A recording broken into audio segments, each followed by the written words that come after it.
Welcome to the part 4 and the conclusion of our YouTube series, Creating Your FEM Right the First Time.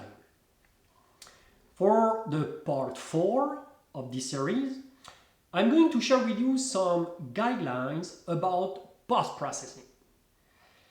We will focus on the critical task of post-processing, and I want to present you the verification and validation process, and you learn how to assess the accuracy of your results, apply engineering judgments, and ensure that your conclusions are both meaningful and actionable. Post-processing is where you turn data into insights. Finally, we will wrap up with the conclusion and we'll revisit key takeaways of the series, highlight the importance of always trusting your engineering judgment, and discuss how to integrate best practices into your daily FEA workflow. Before to run your model, in order to obtain results, you have to conduct the verification and validation process. There are two phases to check if a model is correct. First, verification is the process of defining that a computational model accurately represents the underlying mathematical model and its solution.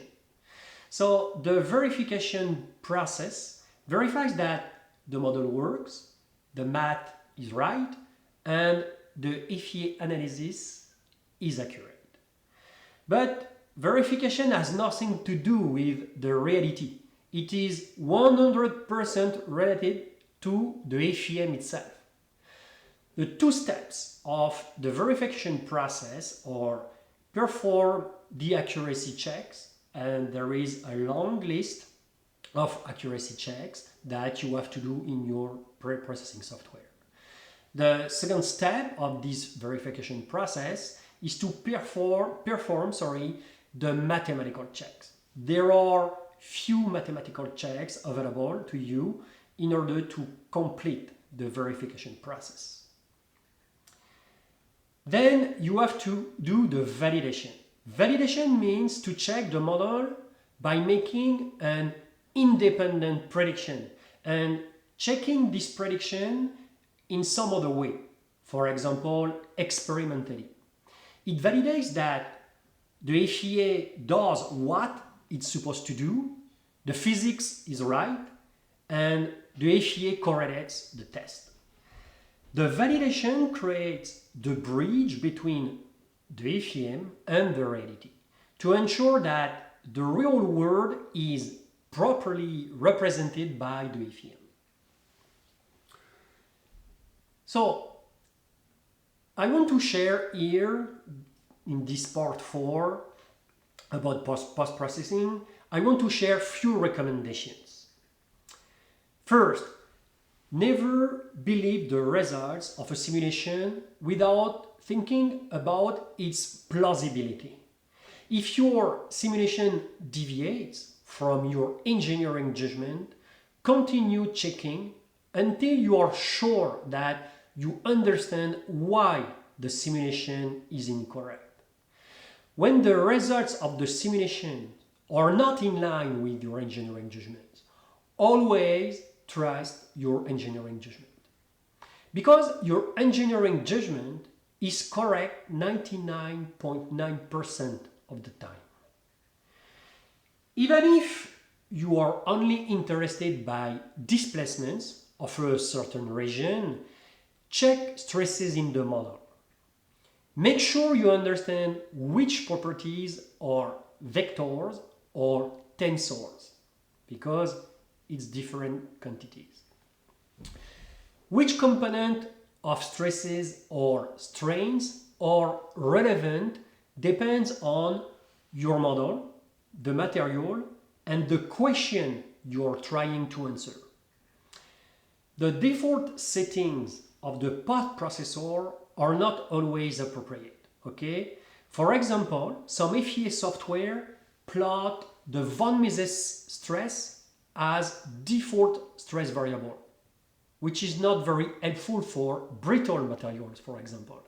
So do not use the default value proposed by your post-processing software. Okay? Make sure that you select the right outputs related to your material, for example, or related to your behavior. Select the appropriate options as well as the right extrapolation method to extract the stresses with your post-processing software. Keep in mind that there are many options that can give very different results. If you run a linear solution, validate it.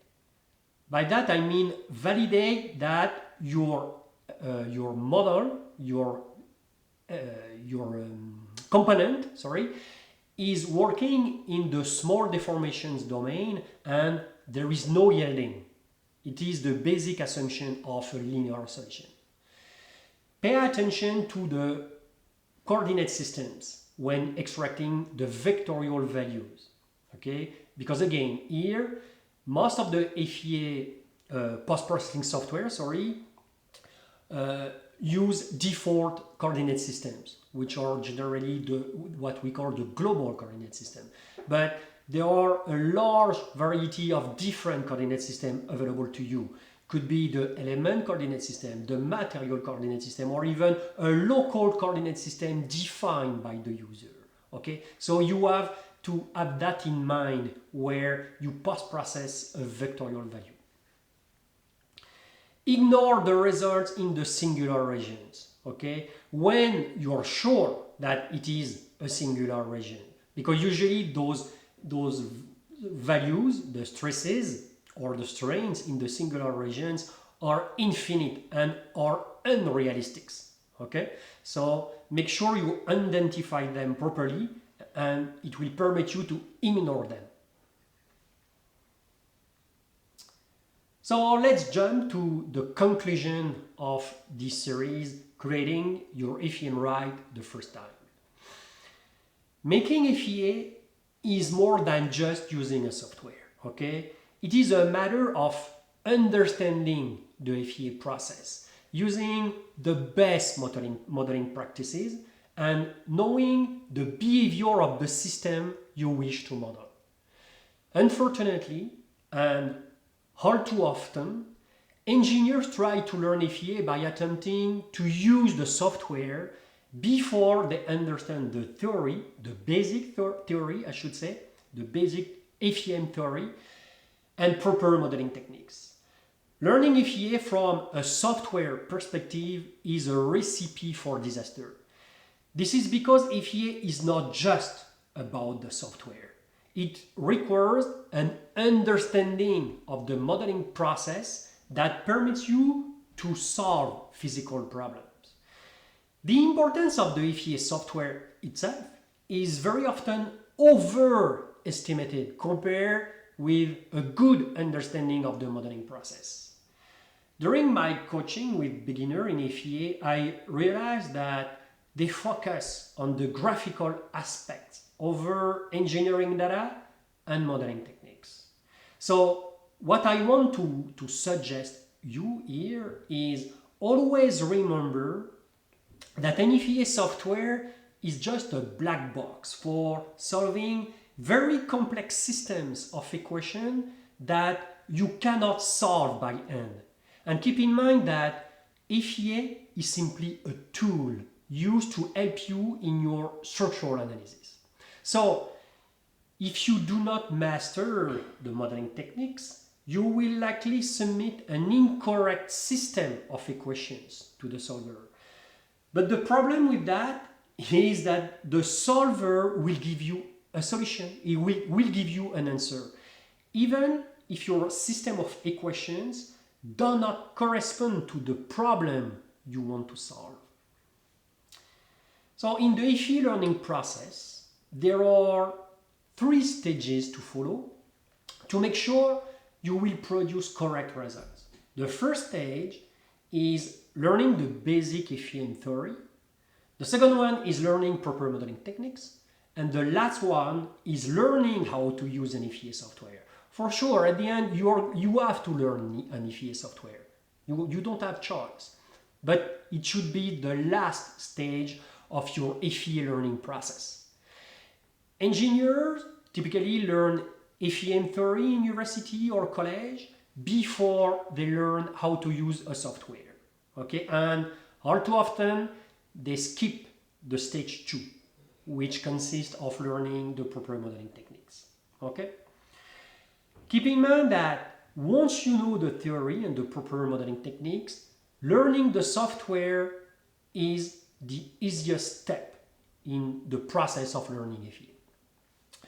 The main danger of FEA is not knowing whether an answer given by the FEA software is correct. To address this issue, you must follow the best modeling practices and use the validated modeling techniques. You must understand the real behavior of the mechanical system you wish to model to be able to predict its behavior before beginning your modeling work. So it means that the most important quality you need before modeling a mechanical system using FEA is your engineering judgment. You need to learn many concepts in order to build reliable and accurate finite element models. But it takes time to learn FEA. There will be a lot of trial and error before you reach the point where you feel confident about what you are doing. If you start from scratch and use the good resources, it will usually take about 3 years to learn the basic knowledge. Add 5 years to learn the advanced knowledge. But it doesn't mean that after 8 years you will have nothing to learn about FEA. FEA is a field that is rapidly evolving. Even after 8 years of practice, you will still be learning new things about FEA. FEA is a very powerful tool that looks incredibly simple from the outside, when in reality it is not. FEA is complex and there is a lot to learn. So, if you are wondering how vast is finite elemental analysis, have a look at the wheel of FEA competencies here by the Boeing company that you see on this slide, and you see it perfectly illustrates how extensive FEA is. You can see that FEA is so extensive that it's almost impossible for a single engineer to master all the areas presented in this image. To conclude, I want to tell that computers are so fascinating that it is easy to trust them too much. When the results of the simulation are not in line with your engineering judgment, always trust your engineering judgment. Because believe me, in 99.9% of the time, your engineering judgment will be right. There are many uncertainties in finite element analysis. For example, we are unsure about material properties, construction errors, and the stiffness of connections and fasteners. Loads are often an uncertain magnitude and distribution. Perhaps the structure will be used for a purpose not intended. These uncertainties make us view computed results with some reserve and question the need of exact analysis. In FEA, we build a mathematical model and ask a question about it, such as what are those deflections, for example. If the program works, it will tell you about the deflections of the mathematical model, not about the deflections of the structure. Moreover, the analysis will say nothing about buckling, for example, unless we ask, even if buckling is the actual mode of failure. I mean, if we run a linear static analysis, while the actual failure mode is due to instability, we will miss it. We cannot presume that a structure must behave as a computer says it should. No matter how expensive the program, how elegant the graphic display, and how many digits are printed out. Finally, keep in mind that simulation just assists engineering judgment but not replace it. So, powerful FEA programs cannot be used without training and cannot be trusted when used by people who have heard only introductory lectures about finite element analysis. Thank you for joining us on this journey through creating your FEM right the first time. Don't forget to like, share, and subscribe to the channel for more content. Feel free to contact me via email or on LinkedIn, and see you for another episode of FEA Insight. Thank you for watching.